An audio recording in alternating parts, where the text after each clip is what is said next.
Audience générale du pape François, catéchèse Jésus-Christ notre espérance, les guérisons de Jésus, 12, le sourd-muet. Extrêmement frappé, il disait, il a bien fait toutes choses, il fait entendre les sourds et parler les muets. Marc chapitre 7, verset 37. Chers frères et sœurs, avec cette catéchèse, nous terminons notre parcours sur la vie publique de Jésus, faite de rencontres, de paraboles et de guérisons. Notre époque a aussi besoin de guérison. Notre monde est traversé par un climat de violence et de haine qui porte atteinte à la dignité humaine. Nous vivons dans une société qui tombe malade à cause d'une boulimie des connexions et des réseaux sociaux. Nous sommes hyperconnectés, bombardés d'images, parfois même fausses ou déformées. Nous sommes submergés par de multiples messages qui suscitent en nous une tempête d'émotions contradictoires.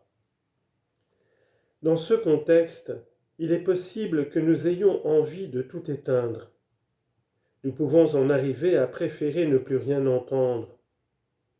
Même nos paroles risquent d'être mal interprétées, et nous pouvons être tentés de nous enfermer dans le silence, dans une incommunicabilité, où même si nous sommes proches, nous ne parvenons plus à nous dire les choses les plus simples et les plus profondes. À ce propos, je voudrais m'arrêter aujourd'hui sur un passage de l'évangile de Marc qui nous présente un homme qui ne parle pas et n'entend pas. Marc chapitre 7, versets 31 à 37. Tout comme cela pourrait nous arriver aujourd'hui, cet homme a peut-être décidé de ne plus parler parce qu'il ne se sentait pas compris et de devenir muet parce qu'il était resté déçu et blessé par ce qu'il avait entendu. En effet, ce n'est pas lui qui va vers Jésus pour être guéri, mais il est amené par d'autres personnes.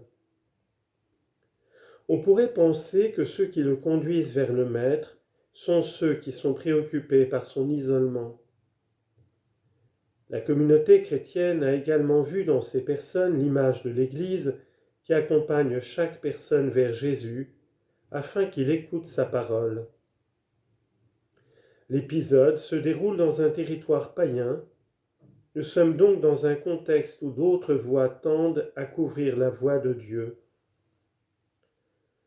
Le comportement de Jésus peut sembler étrange au premier abord, car il prend cette personne avec lui et l'emmène à l'écart. Il semble ainsi accentuer son isolement. Mais, à y regarder de plus près, cela nous aide à comprendre ce qui se cache derrière le silence et la fermeture de cet homme, comme s'il avait compris son besoin d'intimité et de proximité. Jésus lui offre tout d'abord une proximité silencieuse, à travers des gestes qui expriment une rencontre profonde. Il touche les oreilles et la langue de cet homme. Jésus n'use pas beaucoup de mots, il dit la seule parole qui lui est nécessaire à ce moment-là, « Ouvre-toi ».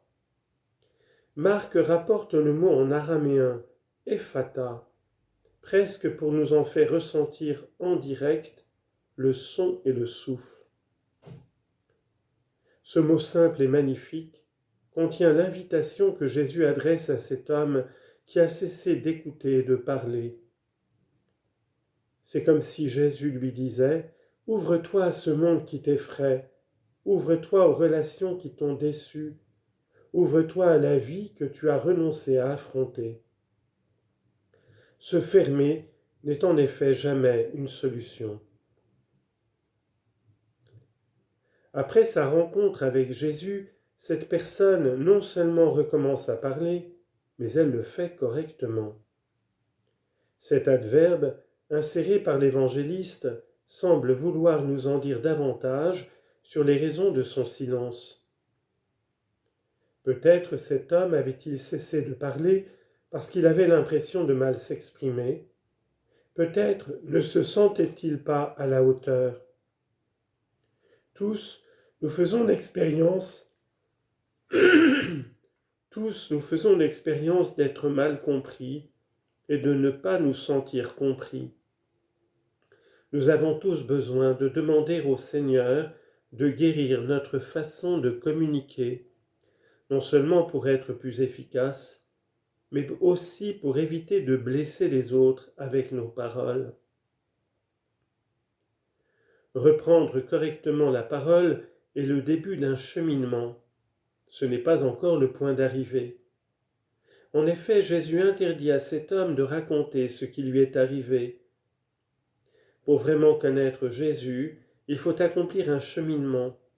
Il faut rester avec lui et passer aussi par sa passion.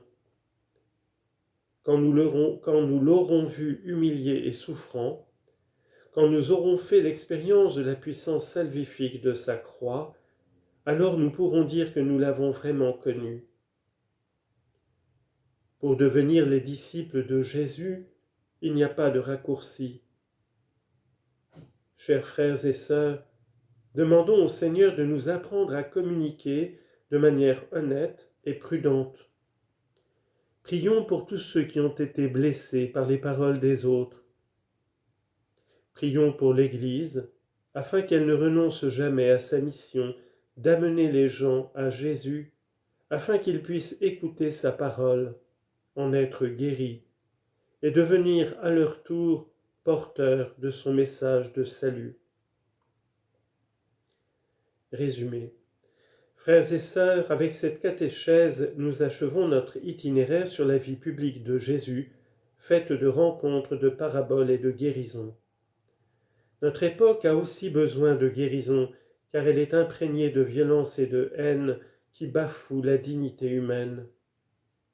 Notre société est malade à cause d'une boulimie de connexion des réseaux sociaux.